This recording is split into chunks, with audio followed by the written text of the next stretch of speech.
진짜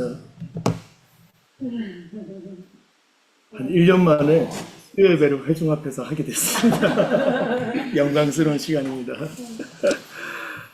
우리 같이 찬양하면서 진짜 한 1년 만에 수요예배를 회중 앞에서 하게 됐습니다. 영광스러운 시간입니다.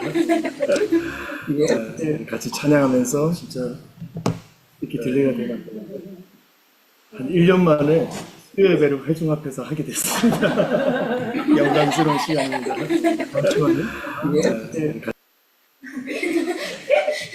네, 됐습니다. 아유, 죄송합니다. 미리 세팅을 했는데도 시간이 좀 걸렸네요. 우리 같이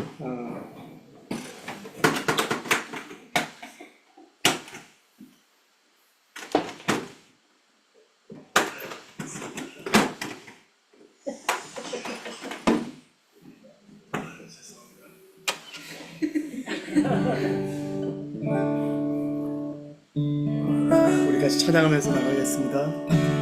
나의 마음을 정금과 같이 정결케 하소서. 나의 마음을 정금과 같이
성소 만드소서.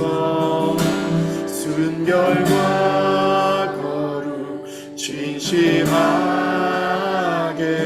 감사로서 당신을 위해 주의 성소 되리. 주여 나를 주의 성소 만드소서. 순결과 거룩 진실하게 감사로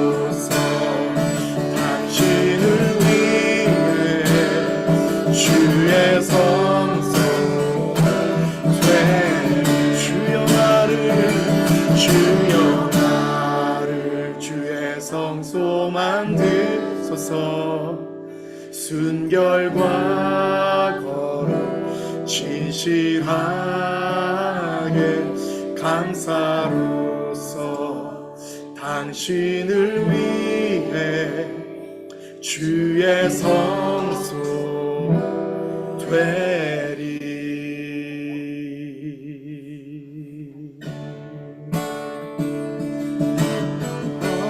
어린 양을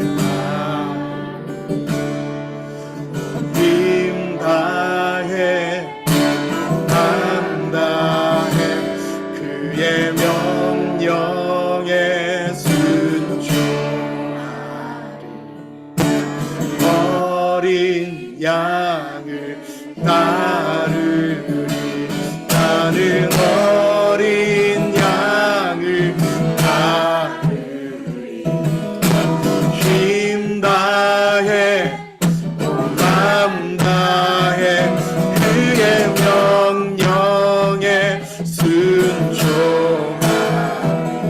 나는 어린 양을 따르리. 나는 어린 양을 나는 어린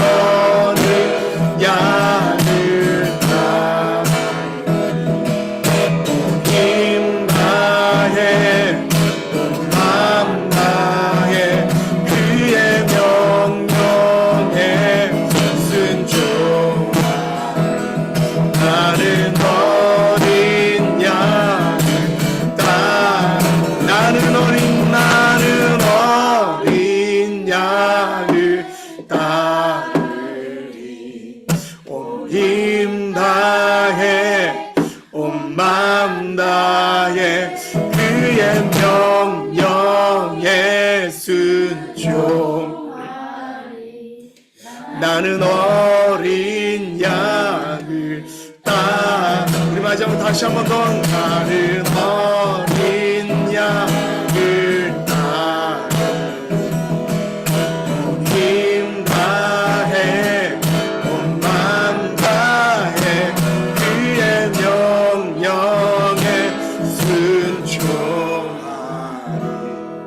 나는 어린 양을 따르리. 주님, 그렇습니다.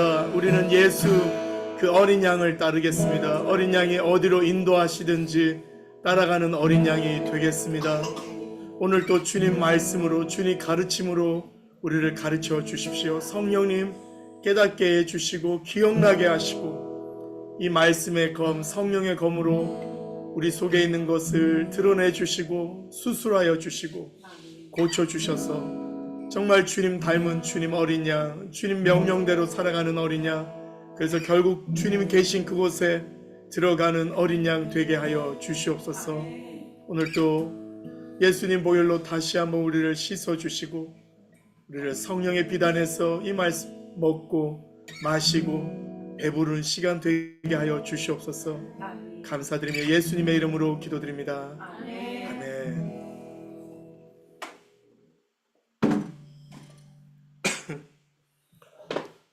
오랜만에 수요 예배를 회중들 앞에서 하니까 떨리네요.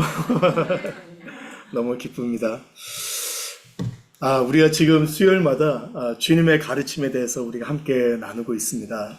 오늘은 제가 요즘 이제 이게 묵상 또 이렇게 묵상 스케줄을 우리 아기도 있습니다. 여기 우리 묵상을 우리가 또 뭐 같이 하던 것이 있는데 요즘 새벽 기도도 마태복음으로 하고 그렇게 해서 묵상을 제가 본문을 제 개인적으로 우리 가족 안에서는 이제 마태복음으로 시작하는데 얼마 전에 또 우리 송희천 목사님 통해서 또 마태복음 1장도 묵상했는데 또 개인적으로 묵상하면서도 그때 말씀이 생각나면서 많은 은혜가 됐었습니다. 그러면서 다시 한 번 더 이 주님의 가르침이 얼마나 중요한가를 참 다시 한번 묵상하게 됐는데요. 오늘 그 부분을 좀 나누면서 또 오늘 계속 주님의 가르침을 좀 나눴으면 좋겠습니다. 에베소서 1장 8절에 보면 이는 그가 모든 지혜와 총명을 우리에게 넘치게 하사 그 뜻의 비밀을 우리에게 알리신 것이요 그의 기뻐하심을 따라 그리스도 안에서 때간 찬 경륜을 위하여 예정한 것인데, 그러니까 이 바울이 지금 이제 에베소서 말씀을, 에베소 편지를 쓰면서 찬송하리로다 하면서 이 놀라운 비밀을 이제, 말하면서 이 8절에, 결국은 이제 지금 말하고 있는 이 놀라운 비밀, 이 비밀을 말하고 있는데요. 이것은 모든 지혜와 총명으로, 성령 하나님의 역사죠. 지혜와 총명으로 넘치게 부어주셔서 깨닫게 해주셨다는 거죠. 비밀로 감춰진 것인데. 그러니까 지금 이것은 구약이죠. 구약의 모든 말씀들이 비밀처럼 감춰진 건데 그것이 지금 깨닫게 되었다는 것입니다. 깨닫게 된 것이 무엇이냐? 바로 10절이죠. 하늘에 있는 것과 땅에 있는 것이 다 그리스도 안에서 통일되게 하려 함이라. 그러니까 예수 그리스도를 중심으로 재정렬된다는 거죠. 여기 통일된다는 것은 우리가 하나 되게 한다, 일치시키다라는 그런 성경의 의미가 있습니다. 예수 안에서 다 일치. 근데 여기서 말하는 통일은 일치시키는, 똑같이 만들다는 의미보다도 어떤 의미가 있냐면은 합계를 이룬다는 것이나 모든 것을 다 그 예수 안에서 통일되게 한다. 이 말은 뭐냐면 예수 안에서 다 합해진다는 것입니다. 그러니까 결론이 지어진다는 거죠. 모든 것이 다 예수 안에서 결론 지어진다는 것입니다. 그러니까 이게 복음인데요. 이게 복음인데 그러면서 그러니까 바울이 이걸 깨달았죠. 그러니까 도대체 구약은 뭘 말하는 건가? 구약의 이 하나님은 뭘 하고자 하시는 건가? 그러니까 그 뜻이라는 것은 의도죠. 목적이고 계획인데 또 더 쉽게 말하면 꿍꿍이죠. 하나님의 꿍꿍이가 있는 것 같은데 뭘 도대체 말씀하시는 건가를 몰랐는데 이게 밝혀졌는데 뭘 하시냐? 하늘과 땅에 있는 모든 것이 그리스도 예수 안에서 결국은 다 통일된다. 다 썸업, 다 결론 지어지고 합쳐지고 종결되어지고 다 그것으로 중심으로 재정렬된다는 거죠. 이게 복음인데요. 왜 복음이냐? 이 복음이 딱 선포된 이후로 이제 분명하게 선포되어 버렸어요. 근데 요한계시록에 보면 뭐가 나오냐면은 요한계시록의 7번째 나팔이 굉장히 중요한 나팔이죠. 그 나팔이 불려지면 7 대접이 쏟아지면서 이제 마지막으로 치닫는데 7 나팔 때 무슨 일이 무슨 천사의 말이 선포되냐면은 세상 나라가 주와 그리스도의 나라가 된다는 것입니다. 그러니까 뭐냐면 지금은 선택이에요. 지금은 예수 그리스도를 주로 받아들이든지 안 하든지 큰 변화가 없을 수 있습니다. 그런데 그날이 오면 그 어떤 순간이 딱 되면 예수 그리스도로 다 통일되면서 그리스도가 왕이 되시고 주가 되시는 세상이 이 땅에 펼쳐질 것이라는 것입니다. 그때는 예수가 주인이 아닌 사람들은 다 심판받게 된다는 거죠. 그러니까 이 복음은요, 너무나도 기쁜 소식임에도 불구하고, 그래서 지난번에 한번 말씀드린 것처럼, 예수님께서 선포하시다. 그러니까 이 복음을 그러니까 예수님, 우리 송유선 목사님 말씀하셨죠. 그 샌드위치 이 구조로 예수님이 가르치시고 선포하시고 고치시다 할 때 이 선포, 그리고 또 선포하시고 가르치시고 선포하시고 고치시다, 이 샌드위치 안에 마태복음 5장부터 시작되는 게 굉장히 중요한 의미가 있다 그랬잖아요. 근데 거기서 선포하다라고 할 때 그 선포라는 단어는 헬라어로는 그 당시에 아무나 쓰는 게 아니라 그 황제가 시저가 그 로마 황제가 어떤 왕의 권위로 공포를 할 때 쓰는 선포라는 것입니다. 그러니까 왕의 전가를 선포하는 거죠. 그러니까 마치 이제 선포하는 거죠. 그러니까 이 복음은 그냥 좋은 게 아니라 이런 말이죠. 회개하라, 천국이 가까이 왔다. 그리고 때가 되면 회개하지 않고 천국을 들어가지 않으면 다 멸망한다. 그러니까 그 왕이 오시는데 왕이 말 타고 오시는데 너희들 준비하라 라고 하는 굉장히 무서운 나팔과 함께 부러지는 이 전갈이라는 것입니다. 그러면서 이 구약의 비밀이 이제 드러나는데 예수로 다 통일된다는 거죠. 그래서 바울은 계속 말하죠. 3장에 이러므로 그리스도 예수의 일로 너희 이방인을 위하여 갇힌 나 바울은, 그러니까 이 바울이 갇힌 것 때문에 우리가 우리에게 복음을 증거하고 그래도 지금 우리가 정말 따르는 이 바울이 갇혔단 말이에요. 그러니까 이 바울을 따라 예수를 믿게 된 많은 교회들이 얼마나 낭망되겠습니까? 낭망할 게 없다라는 걸 말하기 위해서 이제 이 에베소서를 썼다는 거죠. 그러면서 너무 급한 나머지 1장, 2장에서 그가 깨달은 모든 이 놀라운 이 사실을 이제 전했다는 것을 2절에 말하고 있습니다. 너희를 위하여 내게 주신 하나님의 은혜의 경륜을 너희가 들었을 터인데, 언제 듣냐? 지금 1장, 2장에서 들었다는 거죠. 곧 계시로 내게 비밀을 알게 하신 것을 내가 먼저 간단히 기록함과 같이 에베소서 전서가 있어서 그걸 들었다 이 뜻이 아니라 1장, 2장을 너희가 읽은 것을 지금 말하는 것입니다. 그것을 읽으면 뭘 깨닫느냐? 4절에 그리스도의 비밀을 깨닫게 된다. 근데 사실은 여기서 그리스도의 비밀은 교회에 관한 거죠. 하나님의 비밀은 예수고 예수의 비밀은 교회. 이 모든 구원에 관한 비밀들을 말하는 건데요. 5절에 아주 중요한 말씀합니다. 이제 이 비밀, 이 그리스도의 비밀, 하나님의 비밀을 그의 거룩한 사도들과 선지자들에게 성령으로 나타내셨다는 거예요. 그런데 다른 세대에는, 앞으로 있는 이 세대에는 그렇게 하지 않는다는 것입니다. 그래서 이 말씀이 아주 중요하게 그 성경을 기록한 사도들, 이 사도들의 이 권위를 분명하게 말해주죠. 이후에는 어떤 사도가 나타나서 나도 주님께 받았다 할 수 없다는 것입니다. 왜냐? 다른 세대에서는 사람의 아들들에게 알리지 않고 이방인들에게 무엇을 통해서? 이 예수의 가르침이죠. 예수님을 통해 전해진 이 가르침을 사도들과 선지자들이 깨닫고 또 보고 들은 것을 또 성령 안에서 깨닫게 된 것을 정리한 이 복음으로 말미암아 구원한다는 거죠. 그래서 고린도전서 3장 11절에서 분명히 우리의 세워질 터는 예수인데 사도와 선지자들의 터는 뭐냐? 이것은 바로 이 앞에서 말한 이 성령께서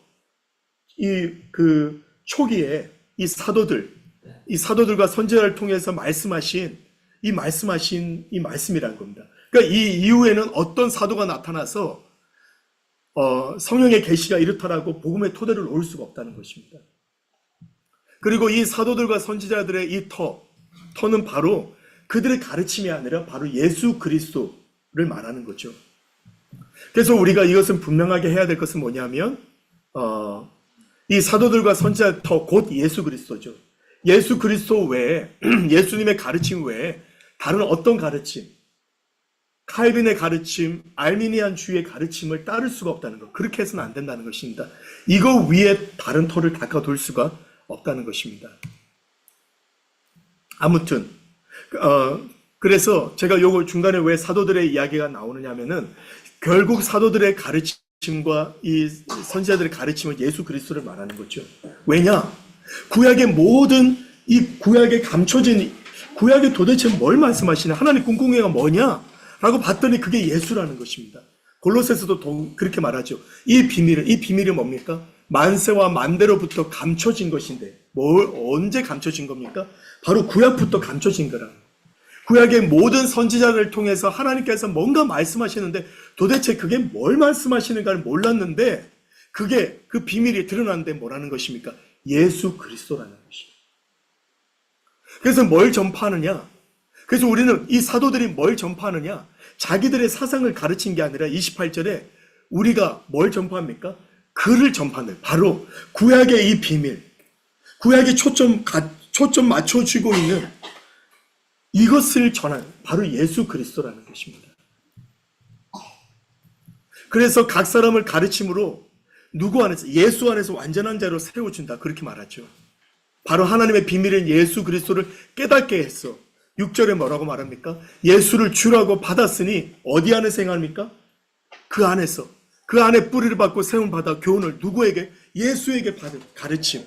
그 가르침 위에 행하고 살도록 하는 것. 이것이 사도들의 목적이라는 것입니다.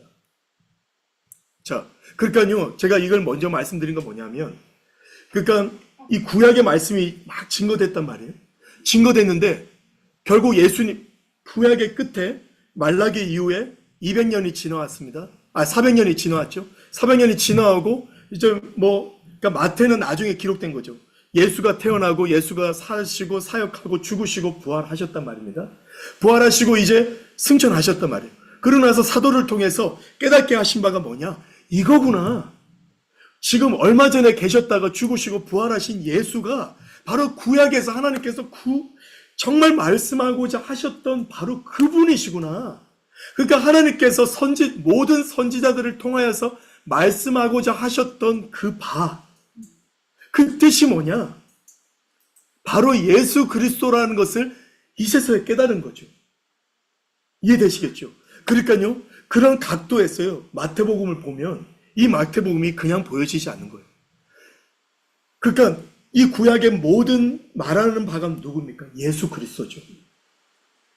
그러니까 이 마태복음 뭡니까? 신약 성경의 제일 첫 번째 장, 첫 번째 절이죠. 뭐로 엽니까? 예수 그리스도의 계보라. 그러면서 이게 터트려지는 것입니다.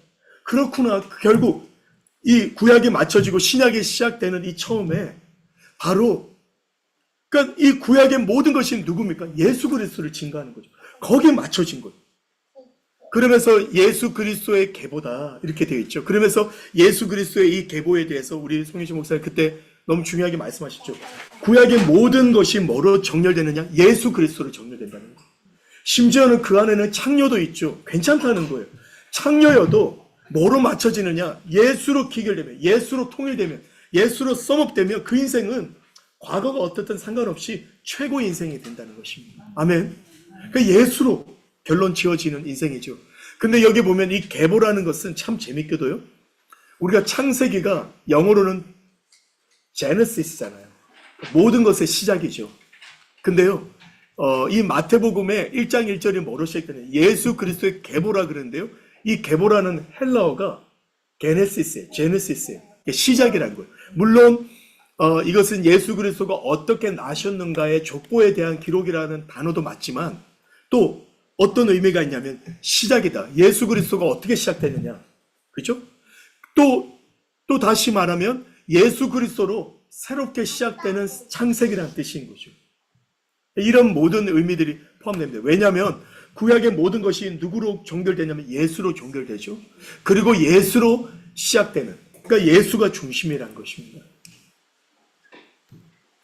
그러면서 족보가 나오고 마태복음 1장 18절에 뭐라고 말합니까? 그 예수의 나심은 이렇다고 말하면서요.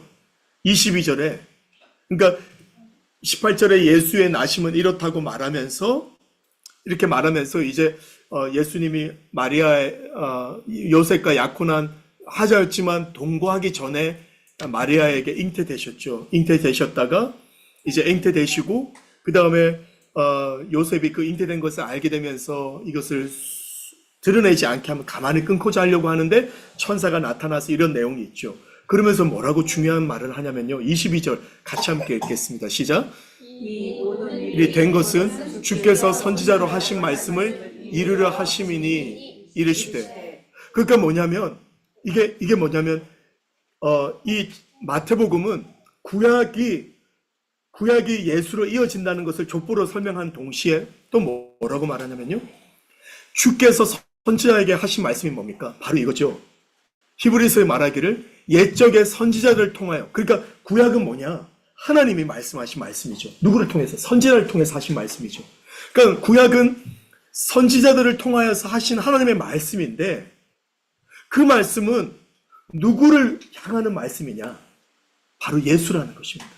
그 말씀의 성취가 누구냐? 바로 예수 그리스도라는 거죠.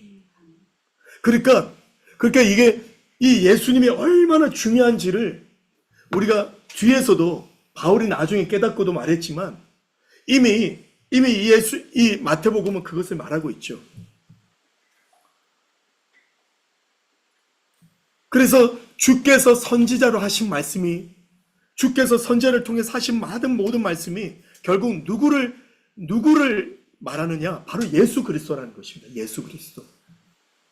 근데 그 앞절에 뭐라고 말합니까? 근데 예수 그리스도인데 어떤 예수 그리스도냐? 좋은 선지자냐? 좋은 선생이냐? 또는 좋은 선한 사람이냐? 그게 아니라 뭐라고 말합니까? 21절 같이 읽겠습니다. 시작. 아들을 낳으리니 이름을 예수라 하라. 이는 그가 자기 백성을 그들의 죄에서 구원할 자이심이라 하니라. 아멘. 예수인데 어떤 예수냐? 선한 예수, 착한 예수, 뭐 성인군자 예수가 아니라 나를 구원하신 예수라는 것입니다. 그러니까 하나님의 꿍꿍이, 하나님의 안에 있는 그 감춰진 비밀, 도대체 뭘 하려 하시느냐? 그게 예수라는 거예요. 근데 예수를 통해서 뭘 하려고 하셨냐? 나를 구원하려고 하셨다는 것입니다. 그러니까 예수가 너무나도 중요한데 왜 중요하냐? 내 구원이기 때문인 것입니다. 그러니까 이 구원이 너무나도 중요하다는 거죠. 이 구원을 위해서 누가 중요하냐? 예수가 너무나도 중요하다는 것입니다. 그러니까 이 예수로 모든 것이 막 기결되죠. 기결되고 이제 모든 관심 딴 데 둘 게 없다. 너희 구원이 중요하고 그것을 위해서 예수가 너무나도 중요하고 이렇게 하는 상황에서 5장에 마태복음 5장에 예수님께서 뭐 하십니까? 드디어 입을 열어 가르치시죠. 여러분 우리가요 이것을 그냥 넘어갈 수 없다는 것입니다. 왜냐?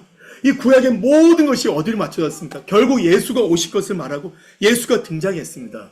그러면서 히브리서에서 히브리 기자가 뭘 깨달았습니까? 구약은 뭐냐? 선지자를 통해서 하나님 말씀하신 바인데 그 말씀하신 바가 뭐냐? 바로 예수다. 이걸 말하죠. 근데 신약은 누구냐? 아들을 통해서. 그 아들이 누구냐? 선지자를 통해서 주님 말씀하신 바 그분인데 그러니까 모든 관심이 지금 어디로 맞춰집니까? 예수 그리스도로 막 맞춰지죠. 예수가 얼마나 중요한지 계속해서 맞춥니다. 그런데 히브리서는 뭐라고 말합니까? 결국은 그 아들, 그냥 그 아들의 십자가 부활이 아니라 그 아들을 통하여서 우리에게 말씀하셨다는 거예요. 하나님. 그러면서 모든 초점이 아들에게 맞춰지고 예수에게 맞춰지는데 드디어 마태복음 5장 1절에 드디어 예수님 뭘 말씀하십니까? 입을 열어 가르쳐 가라사대라고 말씀해 버리신다. 여러분 이것에 그러니까 영화로 말하면 막 전주가 일어나고 막 그 예고편과 막 그 뭡니까 진짜 일어나야 될 어떤 것에 대한 막 그 클로 있지 않습니까? 그걸 뭐라 그러죠? 예표, 예시 막 이런 게 나오다가 결국은 예수가 나타났는데 그분이 말씀하기 시작하셨다. 그러니까요, 마태복음 5장, 물론 예수님의 그 이후에 있는 모든 가르침도 너무나도 중요하지만 이 산상수훈은 그 모든 가르침, 정말 꽃과 같은, 그 핵심과 같은 말씀인 거예요. 그리고 송희철 목사님은 그때 한번 그렇게 말씀하시는데요. 예수님의 가르침이 여러 군데 계속 나오지만 서론이, 그러니까 어떤 설교의 형식을 갖추면서 아주 그 전반적인 내용을 갖춘 내용이 두 군데가 있는데 그것이 하나가 바로 마태복음 5장, 6장에 7장에 나오는 산상수훈이죠. 이거는 한 자리에서 한번 쭉 말씀하신 것입니다. 물론 그 이후에도 주님은 어떻게 하라니 말씀들을 부분적으로 말씀하신 것들이 기록되어 있지만 좀 이렇게 전체적인 내용을 가지고 나오는 말씀. 그리고 요한복음에 예수님께서 마지막 이제 제자들과 함께 나누셨던 말씀, 요한복음 15장, 16장, 17장 굉장히 진수와 같은 말씀이죠. 그런 말씀들은 우리가 이 예수님의 가르침 중에 핵과 같은 말씀이죠. 우리가 이 말씀에 집중해야 합니다. 근데요, 제가 오늘 새롭게 알게 됐는데요, 이제 좀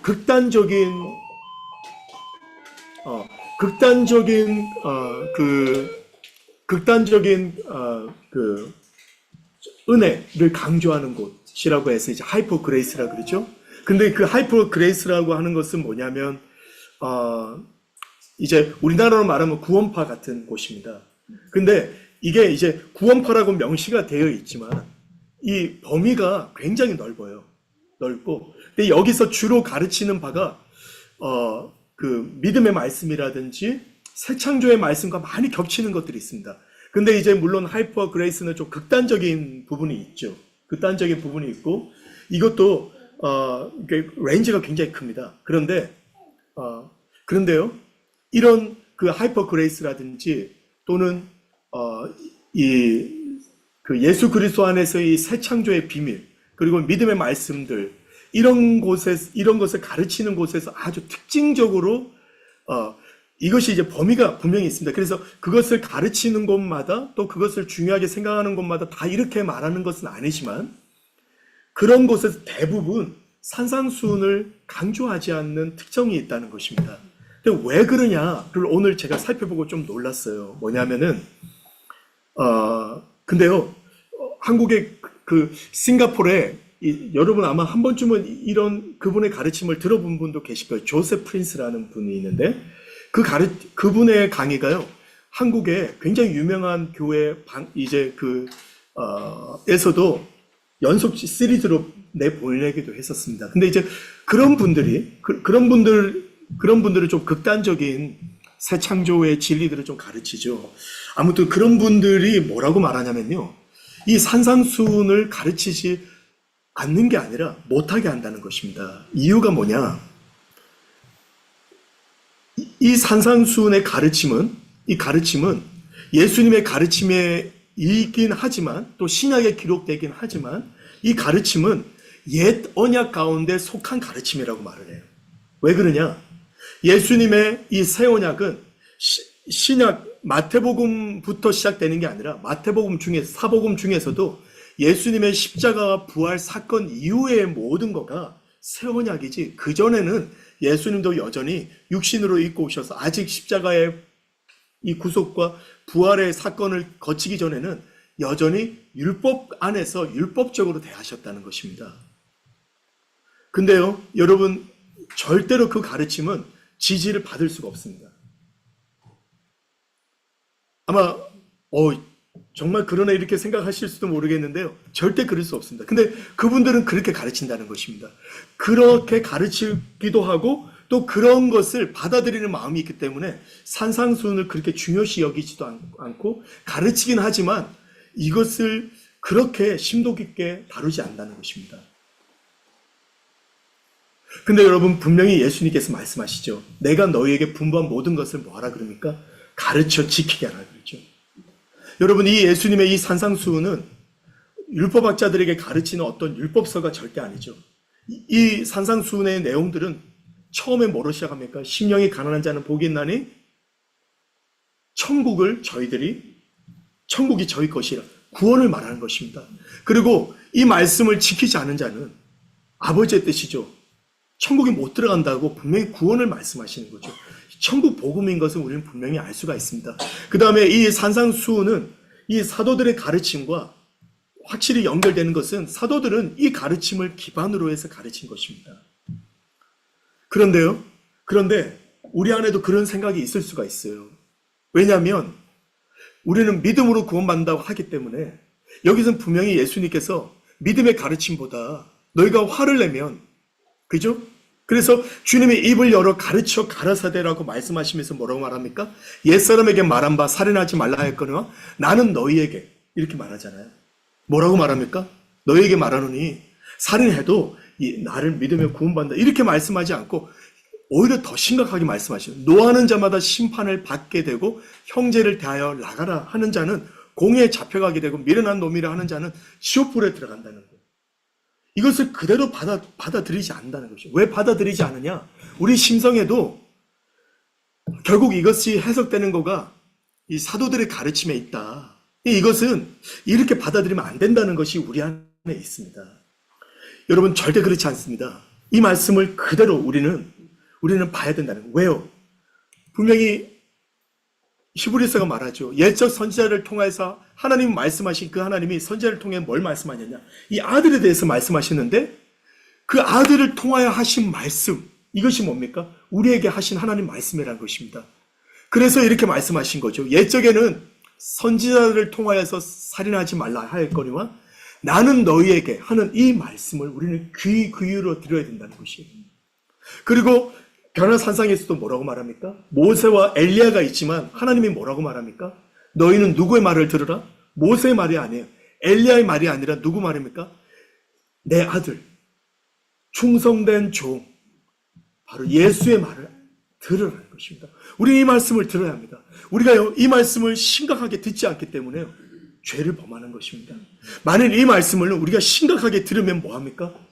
노하는 나를, 그러니까 우리가 이 노하는 게 뭐냐? 이것에 대한 깊은 깨달음이 없어서가 아닙니다. 이 말씀을 심각하게 생각하지 않기 때문에, 이 아들을 통해서 하신 말씀을 우리가 듣지 않기 때문에 쉽게 노합니다. 노하는 걸 처리하지 않습니다. 그럼에도 불구하고 우리는 천국 간다고 생각하는 것이에요. 얼마 전에 어떤 이분은 정말 귀한 목사님이에요. 제가 봐도 참 귀한 목사님인데, 이 목사님이 이 설교를, 이 구원만 설교를 한다는 거예요. 왜 그러냐? 자기가 그랬다는 거예요. 자기가 무슨 착각에 빠졌, 열처녀 비유에서, 비유를 보면 볼수록 자기가 그렇게 생각했다는 거예요. 나는 구원받겠지라는 것을 깔고 살았다는 거예요. 그런데 열처녀 비유에 분명히 5처녀가 못 들어갔다는 거예요. 자기가 그럴 수 있다는 것을 생각을 못 하다가 그것을 깨닫는, 5처녀가 내가 될 수 있네. 이것을 깨닫는 순간 심각해졌다는 거. 그러니까 여러분, 우리는 이 말씀 앞에, 이 아들을 통해서 우리에게 하시는 그 말씀을 우리는 들어야 되는 것입니다. 정말 심각한 말씀이죠. 주님 말씀은 나더러 주여 주여 하는 자마다 천국에 못 들어간다, 이렇게 말하죠. 누가 들어갑니까? 하늘에 계신 내 아버지의 뜻대로 행하는 자라요. 아버지의 뜻을 우리가 어떻게 합니까? 아들을 통해 계시됐다는 거. 그러니까 예수님이 우리에게 가르쳐주신 이 말씀이 너무나도 중요하다는 것입니다. 그러니까 우리가 이것을요, 율법으로서가 아니라, 율법이 말한 바가 누굽니까? 예수죠. 그 예수, 아들을 통해 우리에게 말씀하신 바가 무엇인지를 기울이기 시작했다면 우리는 정말 구원에 가까웠을 것입니다. 정말 우리는 구원의 은혜를 누렸을 것입니다. 정말 이 말씀을, 우리가 이 말씀대로 받아들였다면 우리의 심령은요, 가난하지 않을 수가 없습니다. 왜냐? 노하는 자마다 천국에 못 들어간다고 하는 말씀 앞에 저 괜찮겠네요 하는 사람은 아무도 없습니다. 이 말씀 앞에 다 걸리는 거는 우리 모두예요. 그러니까 우리는 이 말씀을 그대로 받아들이면 주님 앞에 할 수 있는 반응은 하나밖에 없죠. 주여, 나를 떠나소서. 내가 죄인입니다. 왜 우리가 내가 죄인이라는 깨달음이 나오지 않습니까? 우리는 이것을 위해서 특별한 어떤 성령의 은혜가 있어야 된다고 기다릴 때가 많죠. 맞습니다. 성령님이 우리를 깨닫게 하십니다. 근데 우리가 그 동기를 보면 성령님께 마치 좀 이렇게 그 책임을 전가하는 듯한 그런 마음이 우리에게 있다는 생각이 들어요. 분명히 성령님이 계시하지 않으면 우리는 깨닫지 못합니다. 그런데 성령님이 뭘 통해서 계시하시냐? 이 말씀의 검으로 계시하시는 거죠. 근데 이 말씀을 우리는 듣고 알면서도 전혀 이 말씀을 통해서 우리가 찔리지 않는 것은 뭡니까? 이 말씀 들어도 언젠가 성령님의 어떤 특별한 불과 같은 걸 내려주시면 깨닫겠지 생각한다는 거예요. 그렇지 않습니다. 우리는 아들을 통해 우리에게 하시는 말씀을 들어야 되는 것입니다. 우리가 이 말씀을 가지고 주님께 나가야 합니다. 주님, 이 말씀으로, 주님, 내가 이렇게 예수 믿고도 우리가 지금 20년, 30년, 50년 이렇게 살았는데도 화를 내고 있어요. 왜 화를 내느냐? 이것을 심각하게 생각하지 않는 나. 뭡니까? 우리는 하이퍼 그레이스가 산상수훈을 무시하거나 이렇게 비난할 수가 없습니다. 우리가 그렇게 하고 있는 거예요. 예수만 믿으면 주여라고 예수가 주는 그리스도 살아계신 하나님이라고 고백하고 나의 옛죄가 다 사함 받았고 우리는 이 진리를 붙들고 있으면 천국 간다라고 우리가 인식하는 이것을 믿음으로 우리 안주하고 있을 수 있습니다. 그러나 주는 분명히 말합니다. 나더러 주여 주여 하는 자마다 천국 못 들어간다. 누가 들어가느냐? 하늘에 계신 내 아버지의 뜻대로 행하는 자라야 들어간다. 아버지의 뜻이 뭐냐? 아들을 통해 옛사람에게 내가 너희에게 말할 거니와 살인하지 말라 할 건 나는 너희에게 분명히 아버지의 뜻을 드러냅니다. 아버지의 뜻은 살인하던 음란하던 맹세하던 괜찮아. 그냥 예수를 주라고 고백하면 다 천국 들어가는 이 놀라운 은혜가 있어. 이걸 말하는 게 아니라는 것입니다. 아버지의 뜻은 뭐냐? 노하는 자마다 심판받으니까 너희는 빨리 여기서 구원받으라. 어떻게 구원받습니까? 그 구원의 길이 예수에게 있다. 예수께로 와라. 회개함으로 예수를 영접하고 노하는 삶에서 구원받으라는 것입니다. 여러분, 그래서요, 우리가 진짜 집중해야 될 게 뭐냐? 예수의 가르침일 것입니다. 예수님의 가르침에 우리는 정말 집중해야 되는 것입니다. 요한계시록에 분명히 말하는데요. 요한계시록에 뭐라고 말하느냐? 요한계시록도 이 계시록이 뭡니까? 예수의 계시죠. 예수의 계시. 예수를 통해서 나타내신 계시입니다. 그래서요, 요한계시록을 보면 참 이게 똑같은 패턴으로 나오는데요. 하나님의 말씀이라고, 하나님의 말씀과 예수 그리스도의 증거 이렇게 계속 반복해 나오거든요. 저는 이게 잘 이해가 안 됐었어요. 이제는 알겠어요. 뭐냐? 하나님의 말씀이에요. 근데 그 말씀을 누가 증언했습니까? 누가 증거했습니까? 예수죠. 그래서 예수님은 충성된 증인인 것입니다. 그러니까 하나님이 아들을 통하여 우리에게 말씀하셨죠. 그 아들은 신실하게 하나님께 들은 것을 우리에게 말씀하신 것입니다. 그러니까 우리는 하나님 뜻이 몰라 할 수가 없어요. 하나님 뜻을 깨닫도록 성령님을 기다려 그렇게 할 수가 없어요. 예수님을 통해서 정확하게 우리에게 증언되어진 말씀이 있습니다. 그것이 예수님의 가르침입니다. 그것은 복잡지 않습니다. 너무 심플합니다. 그래서 지난번 우리 송희신 목사님 그렇게 말씀하신 것 같아요. 이 초대교회가 어떻게 급속도로 성장하면서도 바울이 빨리빨리 리더를 세우는 시간이 오래 걸리지 않았죠. 그리고도 빨리빨리 가면서도 훨씬 우리와 같은 66권의 성경책이 없는데도 불구하고 교회가 견고하게 섰느냐? 이유가 뭐냐? 이 사도들은 어디에 집중했느냐? 예수님의 가르침에 집중하고, 그리고 그 가르침을 가르쳐 지키게 하는 것에 집중했기 때문에 정말 복잡하지 않은 거예요. 그리고 그것을 계속 반복한 것입니다. 그리고 어디에 주안점이 있냐? 그것을 더 깊은 계시, 더 깊은 어떤 깨달음으로 말하는 게 아니라 그것을 가르쳐 지키게 하는 거예요. 거기에 집중하니까 진짜 변화가 있고 또 책망이 있고 그리고 교회가 견고하게 서갔던 것 같습니다.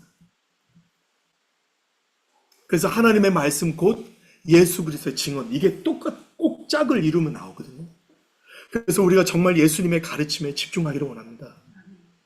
요즘 우리 새벽기도에 왜 진도 안 나가나 그럴 수가 없죠. 중요한 건 뭡니까? 온유한 심령을 갖는 거죠.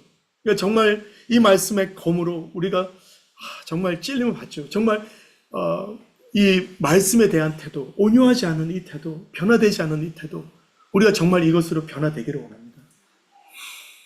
그래서 말씀하시죠. 예수께서 나와 말씀하여 이르시되 제자 삼으라, 세례 주라. 그러니까 제자 삼는 것에 뭐가 포함되느냐? 두 가지인데요. 첫 번째는 세례를 베푸는 거. 이건 일회적인 거죠. 그 다음부터는 세례를 베풀고 나서 천국 갈 때까지 뭐 하느냐? 가르쳐 지키게 하는 거예요. 근데 보면요, 중요한 것은 뭡니까? 주님이 우리에게 분부한 모든 것이 누구의 가르침이 아닙니다. 칼빈주의가 아니에요. 개혁주의가 아니라 예수님이 분부하여 준 모든 겁니다. 거기에 가장 진수가 뭡니까? 산상수훈을 빼놓을 수가 없겠죠. 산상수훈을 포함한 모든 주님의 가르침이죠. 이 가르침, 모든 것입니다. 이것을 뭐 합니까? 가르쳐 잘 이해하게 하라. 가르쳐 잘 깨닫게 하라. 가르쳐서 잘 암기하게 하라. 절대 그렇지 않습니다. 뭡니까? 가르쳐 지키게 하라는 뭐냐면요, 영어로는 obey, 순종하게 하라는 것입니다. 순종할 때까지. 그래서 예전에, 요즘도 그래요. 아이들이 거짓말하면 저희 집사람이 그러면 지옥 가, 이런 말을 예전에 들을 때는요, 아닌데 개혁주의에 의하면 거짓말해서 지옥 가는 게 아니라 믿음으로 천국 가는 건데 이게 그냥 나오고, 그래서 이렇게 가르치는 게 맞나? 율법주의 아닌가? 그런 거예요. 근데 주님의 가르침이 뭐냐? 거짓말하면 지옥 간다는 것입니다. 근데 이렇게 안 가르치니까, 그리고 이거 자꾸 순종을 가르치면 이거 행위 구원인데, 절대 행위 구원이 아니죠. 아까 골로새서 보셨죠? 예수를 주로 받은 자는 어디서 행합니까? 주로 받은 그대로 행하는 거죠. 그에게 교훈을 받은 대로. 우리가 정말 이렇게 되기를 원합니다. 우리가 이 주님의 가르침에 집중해서 이 가르침으로 나를 가르쳐 이 말씀에 순종하게 하고, 깨닫게 하고가 아니라 순종하게 하고, 또 우리의 자녀들을 집에서 무엇으로 훈육합니까? 그리스도의 교훈으로 훈육하죠. 그리스도의 교훈이 뭐냐? 디다케죠. 예수님의 가르침입니다. 예수님의 가르침으로 우리 자녀들을 훈육해야 합니다. 너 화내면 안 돼. 그래서 아이들이 화내서 서로 싸우는 것을 집요하게 다루어서 순종하게 가르쳐야 합니다. 안 그러면 지옥 간다. 이걸 가르쳐야 된다는 것입니다. 그러니까 우리가 자녀 교육을 위해서 어떤 더 수준 높은 어떤 가르침이 필요한 게 아니라 이 말씀을, 그러니까 우리 충만교회는 우리가 함께 이 주님의 가르침하는 우리 주일학교는 이 산상순을 다 외웠으면 좋겠습니다. 다 외웠으면, 좀 많이 외우게 된 것 같아요. 하도 이것을 설교를 하니까. 또 저희 국제학교에서는 매일 영어 한글을 외우거든요. 그래서 이제 앞으로 주님의 가르침을 설교하면 몇 장 그러면 파워포인트도 안 띄워도 다 읊조릴 수 있는 그런 교회가 되었으면 좋겠습니다. 근데요, 이걸 외우니까 자꾸 이 말씀이 생각나가지고 자꾸 이 말씀이 더 가르쳐 주시는 것 같아요. 그래서 우리 송희철 목사님과도 그렇게 나눴거든요. 이 산상순을 심령이 가난한 자, 온유한 자를 나누면 나눌수록 계속해서 이게 막 이 진국과 같이 계속 나온다는 것입니다. 이것이 우리를 가르치고 변화되겠죠. 그래서 말씀하십니다. 내 교훈은, 예수님의 교훈은 한 번도 자기의 생각을 나눈 적이 없죠. 아버지의 뜻을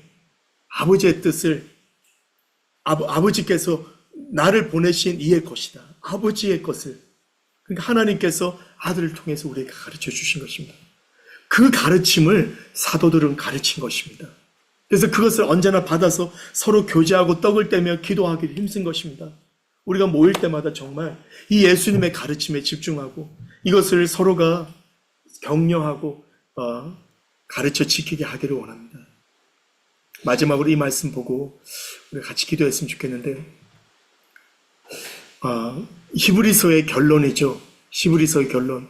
형제들아, 우리가 예수의 피를 힘입어, 그러니까 예수님의 이 십자가 부활로 어떻게 우리가 구원받은가에 대해서, 이 구원의 토대가 어떻게 이루어진가에 대해서 설명했습니다. 그러므로 우리가 주님께 나아가자 그러죠. 22절에. 그러면서 23절에 뭐라고 말합니까?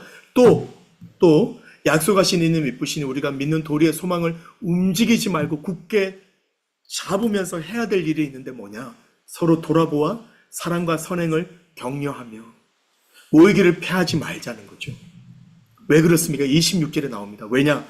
우리가 진리를 아는 지식을 받은 후에 짐짓 죄를 범하여 다시 속지 않은 제사가 없고 망할 수 있다는 것입니다. 여러분, 여기에 대해서 어느 누구도 피할 수 있는 사람이 없습니다. 지금은 우리가 이 진리 아는 지식에 있지만 언제 우리가 타락할 수 있는지 우리는 장담할 수 없습니다. 이것을 지킬 수 있는 방법이 뭐냐? 바로 뭡니까? 모이는 것이죠. 모여야 합니다. 그래서 정말 1년 만에 이 수요 기도를 모여서 해서 너무 제 마음이 감동이 있습니다. 좀 목소리가 자꾸 커지는 것 같아요. 사람들이 여기 계셔가지고. 근데요, 모여서 해야 될 일이 뭐냐? 사랑과 선행을 격려해야 합니다. 노하는 걸 잡아야 된다는 거. 너 왜 이렇게 노하냐? 세상 너무 음란한데 음란하면 안 된다. 거짓말하면 안 된다. 악한 자를 대적하면 안 된다. 이거를 자꾸 격려하고, 너 잘했어. 너무 화가 났는데, 화내면 안 되지. 참아야. 이렇게 해서 우리가 계속해서 주님의 가르침대로 살도록 가르치어 지키게 하는 삶을 우리가 살아야 될 것입니다. 할렐루야. 그래서 우리가 사실은 제가 수요일마다 주님의 가르침으로 나누지만 수요일마다만 하는 게 아니죠. 우리가 새벽 기도도 그렇게 하고, 우리 금요일 우리 송희철 목사님도 그렇고, 우리가 주일에도 사실 이 가르침들을 계속 반복하면서 여러 각도로 우리가 나누고 있는데요. 우리가 이것으로 서로가 모일 때마다 격려하고 독려해서 이 삶을 살도록 그렇게 하기를 원합니다. 그래서 우리가 이 시간 한 가지 그렇게 기도했으면 좋겠는데요. 우리가 예수를 주라고 우리가 많이 고백해 왔습니다. 그런데 예수님이 내 주인이라고 말하면서도 내 주인 대신 예수님이 뭐라고 내게 가르쳤는지 관심이 없었던 걸 좀 회개했으면 좋겠습니다. 그리고 그것을 따라 살려고 하지 않는, 또 그것을 심각하게 생각하지 않는 것을 좀 회개했으면 좋겠습니다. 그래서 많지도 않죠. 노하지 말라, 음란하지 말라, 그리고 거짓말하지 말라, 맹세하지 말라, 그리고 악한 자를 대적하지 말라. 이 말씀조차도 행하기를 게을리했던 거, 진짜 회개하고 우리 안에 변화되지 않는 화내는 거, 형제를 미워하는 거, 악한 자를 대적하는 거에 있어서 변화되지 않는 거 정말 회개하고 정말 주님의 가르침대로 예수님 내 주인 되신 주님의 가르침대로 내가 살겠다고, 그런 교회가 되겠다고, 그렇게 내 자녀들을 가르치겠다고, 우리 그렇게 함께 우리 기도하고, 우리 잠시지만 우리 같이 기도하는 시간 갖겠습니다. 같이 기도하겠습니다. 주님 감사합니다. 주님 정말 주님 예수님의 가르침, 나의 주님이십니다. 나의 왕이십니다. 나의 정말 주님이신데, 주님 내 주님이라고 언제나 우리는 고백하고 그렇게 선포했는데, 주님 그렇게 고백하며 내가 구원받았다고 생각하지만 주님의 가르침을 제가 생각하지 않았습니다. 주님의 가르침을 심각하게 생각하지 않았습니다. 내 주인이라 고백하면서도 예수님의 가르침을 정말 뭘 가르치는지, 정말 주님이 뭐라고 내게 말씀하시는지 듣고자 하지도 않았습니다. 그것에 집중하지도 않았습니다. 그것이 얼마나 심각한지도 몰랐습니다. 모든 구약이 그 예수님을 향하고 그 예수님의 가르침을 통해서 우리에게 그 뜻을 알리고자 하셨는데도 불구하고 주님의 가르침에는 주님 관심도 없었고 몰랐습니다. 그것을 행하고자 하지 않았습니다. 그것을 심각하게 생각하지 않았습니다. 주님 입으로만 정말 예수를 주라고 고백하면서 정말 그 말씀대로 살지 않고 그 말씀대로 살지 않은 것을 두렵게 생각하지 않고 주님 용서하여 주옵소서. 정말 이제 정말 주님의 가르침을 듣기를 원합니다. 그 가르침을 깨닫기를 원합니다. 그 가르침을 순종하기를 원합니다. 그리고 우리 자녀들에게, 정말 우리 성도들에게 정말 그 가르침을 가르치고 지키게 하는 삶을 살겠습니다.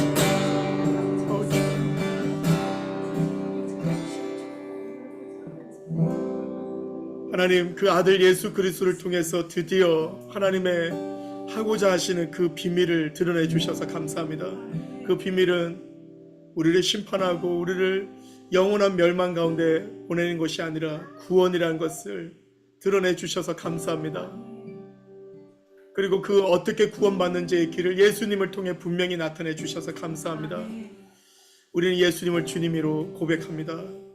우리의 왕이시고 우리의 주님이십니다. 예수밖에 없습니다. 그러나 주님이 뭘 가르치셨는지, 주님이 뭐라고 말씀하시는지 우리는 거기에 관심이 없었던 것 정직하게 고백하겠습니다. 용서하여 주옵소서. 이제 정말 주님의 가르침에 귀를 기울이겠습니다. 그 가르침을 내게 먼저 가르치겠습니다.